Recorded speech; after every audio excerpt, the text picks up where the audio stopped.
साधना त्या ठिकाणी पाहिले, त्यांना अंतरंगाकडे वळलं पाहिजे. अंतरंग म्हणजे मनाची बैठक आहे महाराज. सगळा परमार्थ मनावर अवलंबून आहे. साधा संसार जरी करायचा म्हणला तर अवलंबून म्हणावे, आणि परमार्थात उच्च कोटीची भूमिका पाहिजे असेल तर अवलंबून त्या ठिकाणी म्हणावे महाराज. हे मनच असेल हे गतीला आणि अधोगतीला कारण त्या ठिकाणी मन आहे महाराज.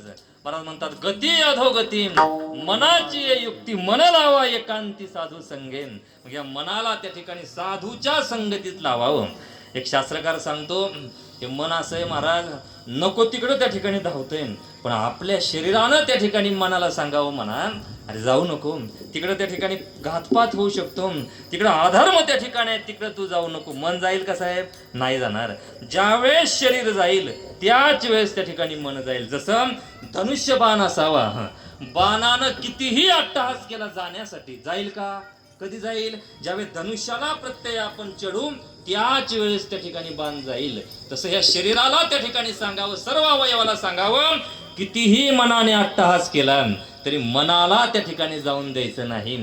असं जर केलं तर त्या ठिकाणी मन ताब्यात राहील महाराज. एवढं